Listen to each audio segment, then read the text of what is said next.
जिस प्रकार से लगातार हजारीबाग पुलिस विष्णुगढ़ के मामले को लेकर यह दावा कर रही है कि मामले का उद्भेदन हो चुका है और गिरफ्तारी भी हो चुकी है, लेकिन दूसरी तरफ अंबा प्रसाद जो कि कांग्रेस नेत्री है, उन्होंने प्रशासन पर एलिगेशन लगाते हुए कहा है कि हमें प्रशासन पर भरोसा नहीं है और इस पर सीबीआई जांच होनी चाहिए। अब यह देखना दिलचस्प होगा कि इसे किस प्रकार से सरकार और विपक्ष इस मामले को लेती है। सभी मीडिया बंधु को जोहार। चंदा मामा की कहानी लगता है सबको रास आ गई है। बंदी भी वापस ले लिया गया, मशाल जुलूस भी वापस हो गया, और हो भी क्यों ना, क्योंकि कहानी के रचयिता भी यही लोग हैं, पात्र भी यही लोग हैं, चरित्र भी वही लोग हैं। मैं डीजीपी मैडम तदाशा मिश्रा, आपको पता है कि मैं माननीय डीजीपी मैडम, माननीय नहीं, आदरणीय डीजीपी मैडम तदाशा मिश्रा जी, जो आपके द्वारा पुलिस अधीक्षक कार्यालय में 1/4/2026 को आपके निर्देशानुसार जो प्रेस कॉन्फ्रेंस करवाया गया था या प्रेस रिलीज जारी कराया गया था, कुसुम्बा और विष्णुगढ़ के उस बच्ची के जघन्य अपराध जिसने किया था उसका उद्भेदन के रूप में, उस प्रेस विज्ञप्ति को जब पढ़ते हैं तो झारखंड पुलिस के काबिलियत पे हंसू या रो समझ में नहीं आता है। ये प्रेस विज्ञप्ति है, मैं एक कॉपी आपको भी देती हूँ। मैं कोई एक प्रेस विज्ञप्ति रिसीव कर लीजिए।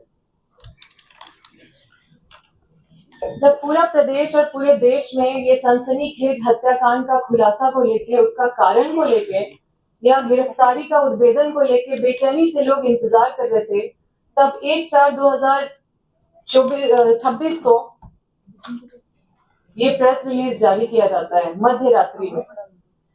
अब मेरा सवाल जो है वो पूर्ण रूप से ये प्रेस रिलीज पे आधारित है। कुछ भी प्रेस रिलीज में जो लिखा हुआ है उससे बाहर नहीं है। और मेरा सवाल सीधा डीजीपी मैडम से है, जो मैं सीधा आती हूँ सवाल पे। मैं शुरू करती हूँ पैरा 2 से। पैरा 2 में आपके अनुसार जो मृतका की मां है वही हत्यारण है और वही सूचक भी है। तो जो इस पे कांड दिखाया गया है, जो कांड ये प्रेस विज्ञप्ति पे, तो क्या ये एफआईआर का आवेदन बदला गया? क्योंकि अगर नहीं बदला गया तो अभियुक्त और सूचक दोनों एक है, सूचक भी वही है, अभियुक्त भी वही है, तो इसमें एफआईआर किससे साबित करवाइएगा? फिर तो रेशमी देवी, जो जिसको हत्यारण बोल दीजिए, या रेशमी देवी जो मृतिका की मां है, उसको तो लाभ हो जाएगा और ये ट्रायल तो फेल कर जाएगा। दूसरा, आपके अनुसार कांड का लिखित आवेदन में रेशमी देवी ने धनेश्वर पासवान और अज्ञात पे केस दर्ज करने के लिए आवेदन दिया था कि वही लोग उनकी बच्ची का, नाबालिग बच्ची का रेप किया और हत्या किया। अब ये 8-9 दिन में हम लोग को पता नहीं चल पाया कि धनेश्वर पासवान का क्या हुआ। आपने धनेश्वर पासवान के साथ क्या किया? क्योंकि एफआईआर तो किया है, तो क्या वो निर्दोष है? क्या उसको क्लीन चिट दिया? कौन है धनेश्वर पासवान? अभी आते हैं तीसरे पैराग्राफ पे। ये 26 तारीख को एसआईटी का गठन किया गया।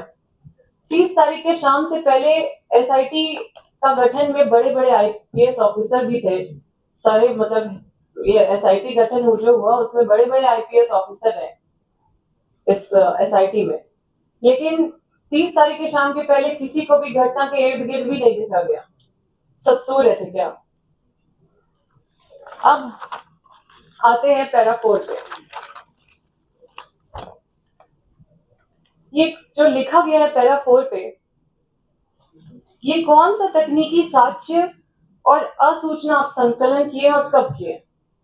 कौन सा तकनीकी साक्ष्य और कौन सा असूचना संकलन किए हैं, कब किए हैं, और कब ये भीम राम और ये जो मृतिका की मां है रेशमी देवी और जो भक्ताइन है शांति देवी, कब ये लोग से पूछताछ किए?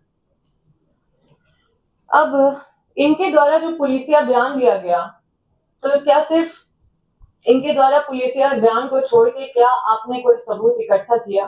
क्योंकि पुलिसिया बयान पे कोर्ट में नहीं चलता है, उसके आधार पे आप किसी को अरेस्ट कर सकते हैं, लेकिन कोर्ट में पुलिसिया बयान के हिसाब से ट्रायल नहीं चलता, ना ही उस पर सजा होता है। तो क्या सबूत आपने इकट्ठा किया? सिर्फ कहानी से तो नहीं होगा ना। अब ये जो घटना स्थल है, जिसमें मीडिया लोग भी बात कर रहे थे, घटना स्थल में जहाँ आप लोग गए भी थे, आम आदमी बात कर रहा है कि जो क्राइम स्पॉट है उसको आप लोग सिक्योर नहीं किए, जो एविडेंस है उसको सिक्योर नहीं किए, शुरू से अब तक उसको सील नहीं किया गया, उसको सिक्योर नहीं किया गया, उसको खुला छोड़ दिया गया। क्यों छोड़ा? जवाब दीजिए। आपने कहा कि रेशमी देवी का बेटा सुधीर सिंह बरसों से बीमार चल रहा है। क्या आपने बीमारी का कागजात इकट्ठा किया कि वो कौन सी बीमारी से ग्रसित था, कि उसका कौन से हॉस्पिटल में इलाज चल रहा था? क्या आपने कोई साक्ष्य इससे जुटाया इस तरह का? अब अभियुक्त रेशमी देवी के बारे में ये लोग प्रेस रिलीज में लिखते हैं कि भूमि विवाद था, लेकिन भूमि विवाद का केस नंबर नहीं बताते हैं, उसमें कुछ लिखते नहीं है कि भूमि विवाद का केस नंबर क्या है या किसके साथ भूमि विवाद है। ये तो आपने नहीं लिखा, क्योंकि हम तो गए थे वहां पे और हमको पता है कि उसका कोई भूमि ही नहीं है, उसका तो बस इंदिरा आवास है। अब पता नहीं ये भूमि कहां से पैदा हो गया भाई। अब आते हैं पैरा 5 पे। डीजीपी मैडम, ये कंप्यूटर का युग है।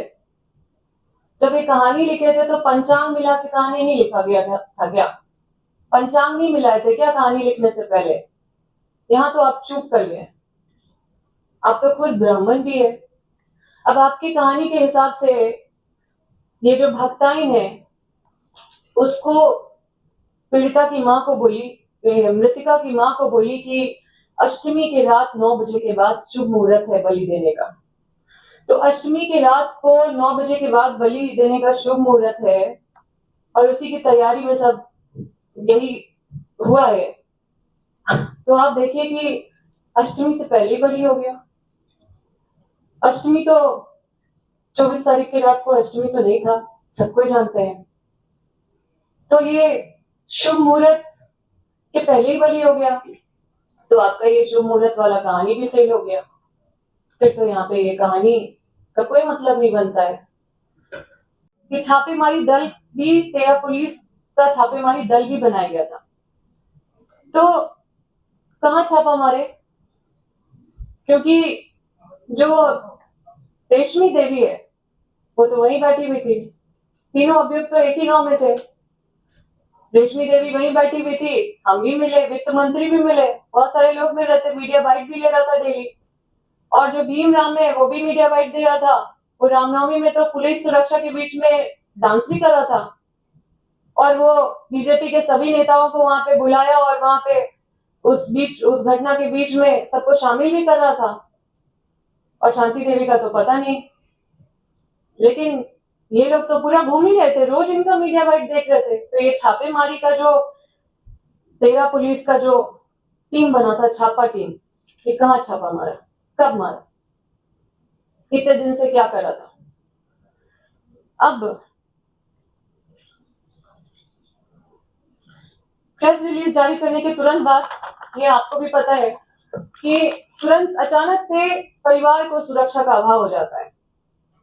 दरअसल सुरक्षा के आड़ में पुलिस घेराबंदी के बीच में जो बचे कुचे परिजन है मृतका के, उसको दूसरे से, ताकि वो नहीं मिल पाए, ताकि मीडिया वहां पे नहीं पहुंच पाए, ताकि राजनीतिक दल के लोग वहां नहीं पहुंच पाए, ताकि आम आदमी वहां पे नहीं पहुंच पाए, इसलिए उसको घेराबंदी करके रखा गया था। और ताकि सच का पता ना चल जाए, जो घिनौना सच जो छुपाने का कोशिश किया जा रहा है, ताकि बीजेपी वालों का जो बोलती है वो बंद ना हो जाए। क्योंकि जब कपड़ा में दाग लगेगा, गंदा होगा, तो कपड़ा तो आदमी बदलेगा ही ना। कौन मुंह से फिर आएगा, कैसे मुंह दिखाएगा?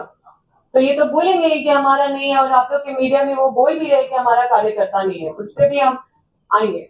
खैर हम दिखाई देते हैं कि देखिए एक फोटो में प्रदीप यादव जी जो है, सॉरी, एक फोटो में जो प्रदीप प्रसाद जी है हजारीबाग के विधायक, बीजेपी विधायक, उनके साथ है।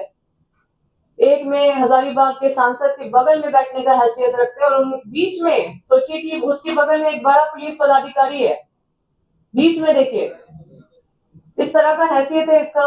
और एक फोटो में बड़का गांव के बीजेपी विधायक के साथ बगल में बैठे हैं और एक फोटो में बड़कट्ठा विधायक के बगल में भी फोटो देखिए। लेकिन बाकी राजनीतिक दल के साथ आपको इस तरह का फोटो क्यों नहीं दिखा? सब लोग तो जा रहे थे ना। अब ये बोलते हैं कि हमारा ठीक है, हमारा नहीं है, हमारा नहीं है बोल के आप तो बच नहीं सकते। देखिए इसमें उसने बीजेपी का पट्टा भी पहना हुआ है जो फ्रंट में है। अब देखिए कि ये सक्रिय रूप से वहां पे नेतृत्व कर रहा है। तो सबसे पहले तो देखिए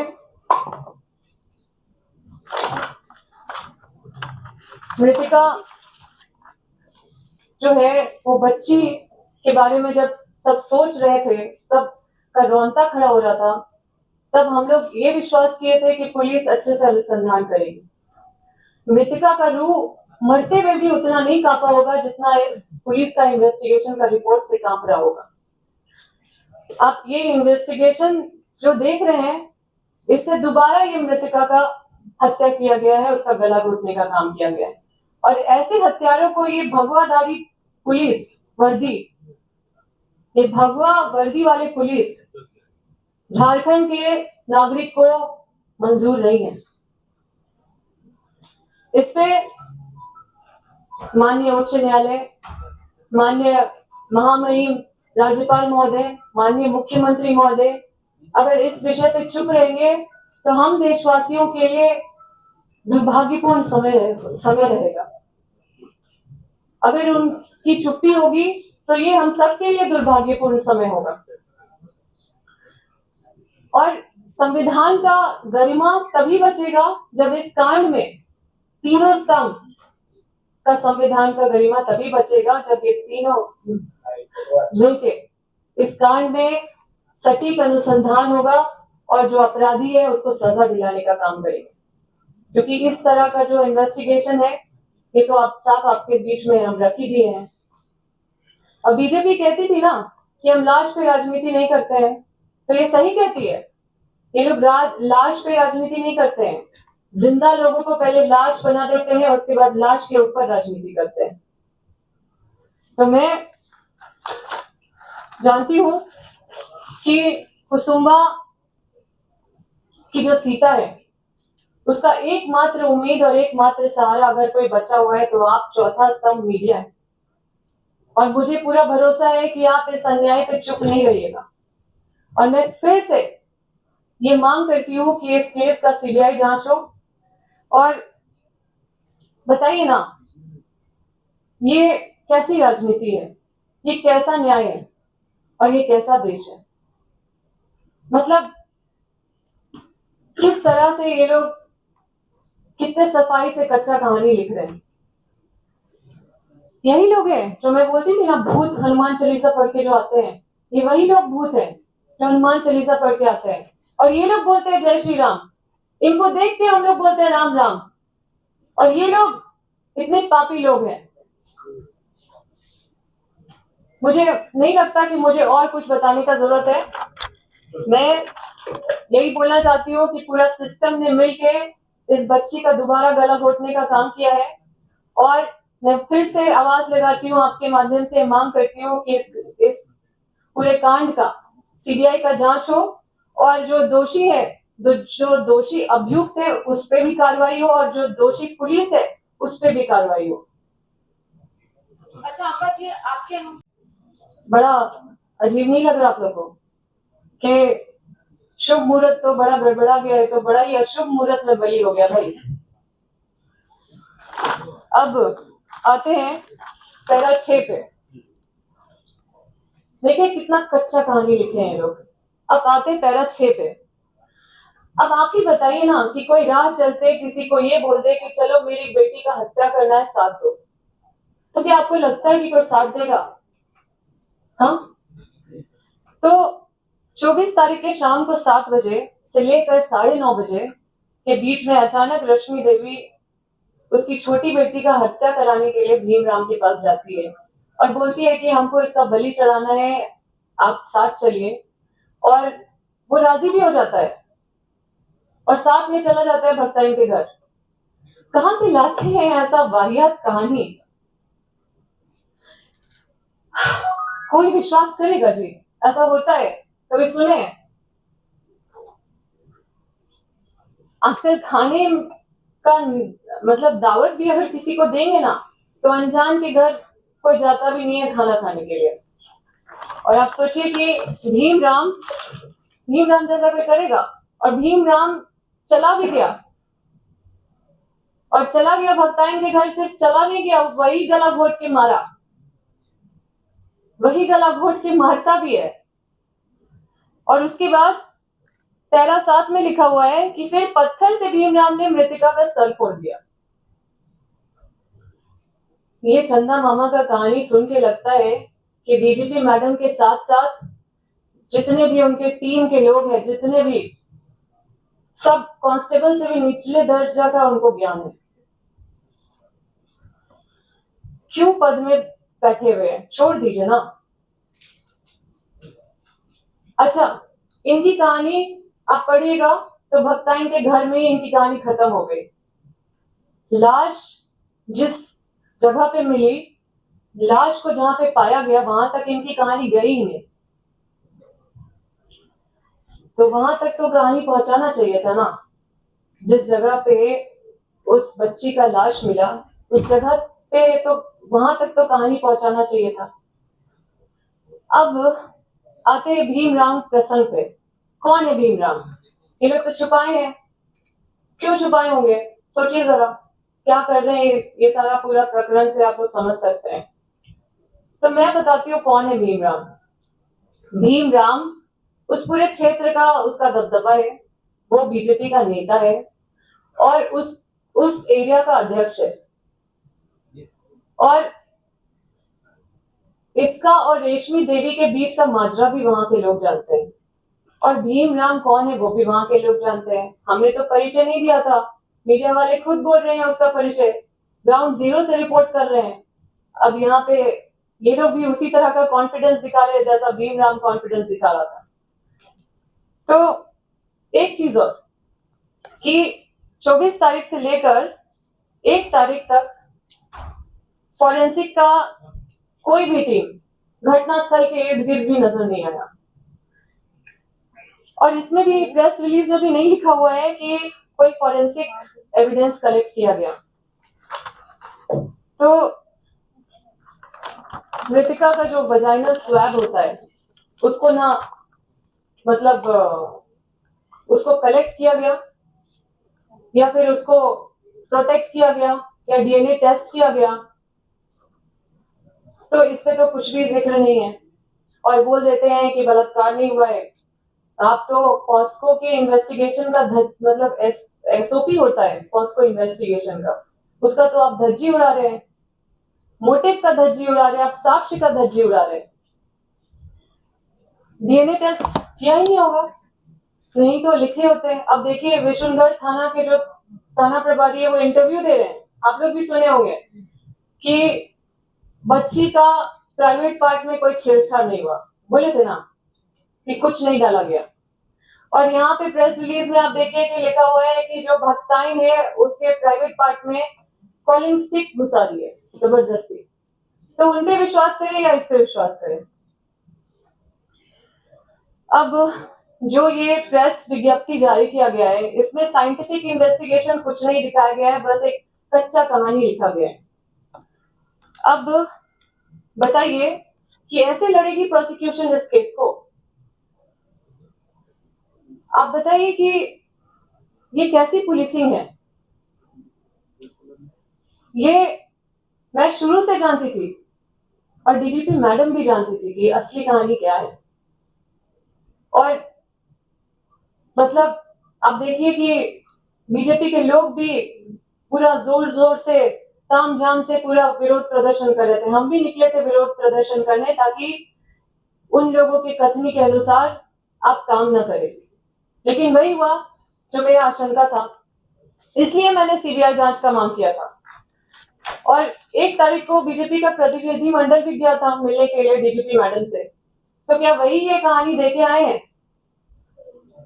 अब आप बताइए कि कौन रात्रि में, मध्य रात्रि में डीजीपी मैडम, कौन डीजीपी जाते हैं अनुसंधान करने के लिए, वो भी 10 दिन के बाद, और वहां पे होते हुए भी प्रेस कॉन्फ्रेंस में हिस्सा नहीं लेते।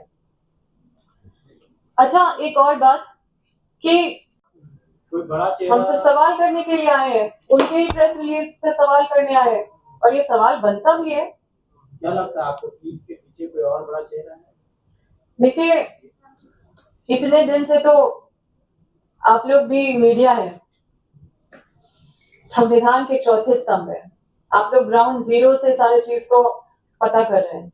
आप लोग भी बहुत सारी चीजों में आश्चर्यचकित और बहुत सारी मतलब बहुत सारे सवाल आपके मन में भी आ रहे होंगे। तो निश्चित रूप से इसमें अगर बीजेपी नेता को छुपाया गया है, कहानी छुपाया गया है, सारा कहानी को कुछ और गढ़ा गया है, तो निश्चित रूप से कोई बड़े आदमी को, आप सोचिए कि एक कुसुम्बा का एप्स्टीन फाइल कहीं खुल ना जाए। क्या इसके लिए भी ये लोग ये घिनौना काम नहीं कर रहे होंगे? भीम राम के बारे तो प्रदेश बीजेपी अध्यक्ष साफ कर रहे हैं कि वो हमारे पार्टी से कोई लेना देना नहीं। क्या फोटो बीजेपी अध्यक्ष का कहना है आदित्य साहब कि फोटो तो कोई भी किसी के साथ कहीं भी जाके खिंचा सकता है। क्योंकि इनका कॉन्फिडेंस भीमराम का ही जैसा है, जैसे भीमराम भी पूरा था ना, फांसी का सजा मिलना चाहिए, और वो खुद गुनहगार था। अब देखिए कि ये भीमराम बीजेपी का पट्टा पहने हुए हैं, अभी बोलिए कि कोई भी पहन सकता है, वो कुछ भी बोल सकते हैं, तो ठीक है, मानिए जिसको मानना है, ठीक है। मानिए